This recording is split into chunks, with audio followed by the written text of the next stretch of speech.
जांच जांच आगे बढ़ रही है उज्जवल निकम साहब, लेकिन ये अफसोस की ही बात है कि जो रिया के साथ सिंपैथी रखते हैं वो अब परिवार पर भी आरोप लगाने से पीछे नहीं हट रहे हैं। उनका, अब आपने सुना रवि श्रीवास्तव को, वो कह रहे हैं कि परिवार की जो भूमिका है उसकी जांच के लिए सीबीआई ने बुलाया है।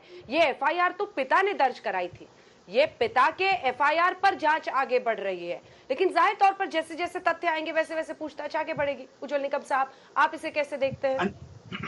अंजना जी, मैं पहले तो ये बात स्पष्ट करना चाहता हूं कि इस मामले में जिस प्रकार राजनीति के कीचड़ उठाए जा रहे हैं तो बहुत दुखद घटना है। पूरा देश जानना चाहता है सच क्या है, झूठ क्या है, और ये पूरा मामला जो है सर्कमस्टेंशियल सबूतों पर आधारित है। सीबीआई सभी तथ्यों के सामने रखे सबूतों की कड़ी जुड़ाने में लगी है। और जो 14 जून को सुशांत का मृत्यु हुआ, उस दिन उस फ्लैट में जो 3 लोग मौजूद थे, सिद्धार्थ पिठानी, दीपेश सावंत और नीरज सिंह, इनकी तो सीबीआई ने ऑलरेडी दे हैव इंट्रोगेटेड। अब सीबीआई उन लोगों का जवाब और जो रिया का अभी डिटेल जवाब चल रहा है उससे कुछ तालमेल खाता है क्या? 8 जून को कौन सा वाकया हुआ था जिस वजह से कि रिया ने सुशांत का घर छोड़ा? 9 जून को फोन ब्लॉक किया, 9 जून से 14 जून तक, और जिस तरह से पोस्टमार्टम, ये सभी तथ्यों में सीबीआई ये देखेगी कि उसमें कोई रिफ्लेक्शन ऑफ गिल्टी माइंड है क्या। अगर रिया दोषी है तो रिया किस प्रकार दोषी है? अगर वो जो ड्रग का चैट है, ड्रग का चैट डिलीट करने की वजह क्या है? उससे सुशांत का डिप्रेशन का कोई संबंध है का? सुशांत किसी डॉक्टर से गवाही लेता है? मुझे लगता है कि ये पूरे मामले में देश के स्वातंत्र के बाद मैं ये पैसा मामला देख रहा हूं कि जिसमें पूरा देश जुड़ा हुआ है और पूरा देश जानना चाहता है कि सच क्या और झूठ क्या है।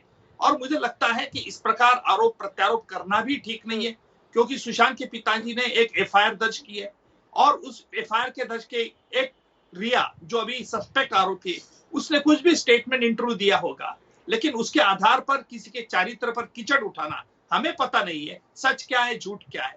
वो सीबीआई जब चार्जशीट फाइल करेगी तभी हमें पता चल सकता है। और मुझे लगता है कि सीबीआई को थोड़ा मौका देना चाहिए, नहीं तो लोग क्या सोचेंगे कि ये क्या मीडिया ट्रायल हम कर रहे हैं क्या।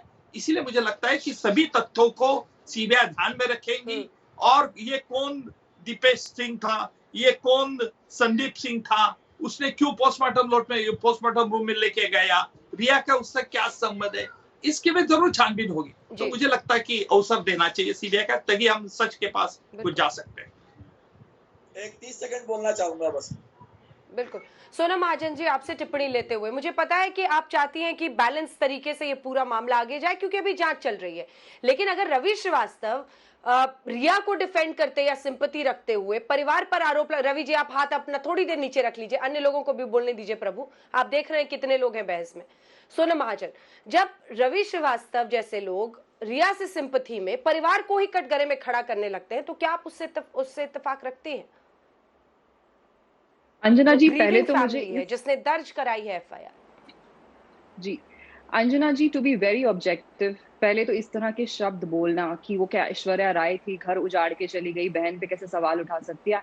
I am sorry, this is a very serious debate. ये कोई एकता कपूर का कोई या किसी का कोई सास बहू का सीरियल नहीं चल रहा है कि जहाँ पे लड़के को कुछ हो जाए तो आप उसकी माँ या उसकी लड़की की माँ का कसूर होगा या लड़की का कसूर होगा। This is a very serious matter. किसी की मृत्यु हुई है यहाँ पे।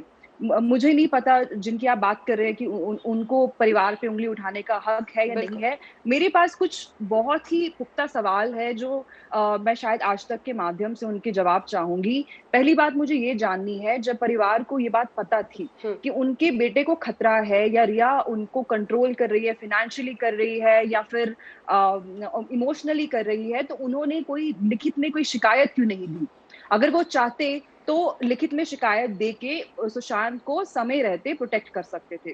दूसरी बात मुझे ये जाननी है कि आपने जो बिहार में इनके परिवार ने जो कंप्लेंट की है 50 दिन के बाद, क्या उससे पहले उन्होंने मुंबई में कंप्लेंट दर्ज करने की कोशिश की थी? क्या मुंबई पुलिस ने उनकी कंप्लेंट लेने से मना कर दिया? अगर तो मुंबई पुलिस ने मना कर दिया तो उसकी जांच होनी चाहिए कि ऐसा क्या एंगल था कि उन्होंने परिवार की बात नहीं सुनी। और अगर उन्होंने मुंबई में जी उन्होंने व्हाट्सएप पे कंप्लेंट भेजी थी। सोनम, ये कोई नया सवाल नहीं है, ये पहले से सवाल आया है। फरवरी के महीने में ओपी सिंह ने कंप्लेंट की थी और आपको उज्जवल निकम भी बताएंगे, एक सेकेंड, उज्जवल निकम भी बताएंगे कि अगर कोई व्हाट्सएप मैसेज करे तो उसको कोई पुलिस अधिकारी अगर देखकर उस पर रिस्पॉन्ड करता है तो ये एक एक्सेप्टेड कंप्लेंट मानी जाती है कोर्ट में भी। It is admissible in court. अगर किसी पुलिस अधिकारी ने व्हाट्सएप पर भी कंप्लेंट रिसीव की है तो वो कॉग्निजेबल माना जाएगा, मतलब उसने देखा है, उसने उसको रिकॉग्नाइज किया है। कोई दूसरा सवाल हो तो पूछिए। जी अंजना जी, जितना मैं लीगल प्रोसेस को समझती हूँ, मुझे पता है कि इंडियन पुलिस जो है वो ज्यादातर काम करना चाहती नहीं है। ज्यादातर ये लोग नहीं, ऐसा क्यों, ऐसा आरोप मत करिए। नहीं, ऐसा होता है सर, ऐसा होता है। आप आम लोग नहीं, क्या आरोप कर रहे हैं आप? उज्जवल निकम साहब, खुलेआम आप चैनल पर इस प्रकार पुलिस के ऊपर आरोप कर डिमोरलाइज कर रहे हैं। ऐसा होता है? नहीं होता है। देखिए मैं पुलिस के केसेस चलाता हूँ। ऐसा होता है, ऐसा होता है। अगर ऐसा बिल्कुल होता नहीं है तो आज बिल्कुल होता नहीं मैडम। क्या बात कर रहे हैं? निर्भया की माता जी पुलिस फोर्स को डिमोरलाइज डिस्करेज नहीं कर सकते। इससे मैंने डिमोरलाइज कैसे कर दिया? हमारा क्रिमिनल जस्टिस सिस्टम क्या? है ऐसा, हमारा क्रिमिनल जस्टिस सिस्टम है ऐसा, हमारा क्रिमिनल जस्टिस सिस्टम। नहीं, क्रिमिनल सिस्टम बिल्कुल नहीं है।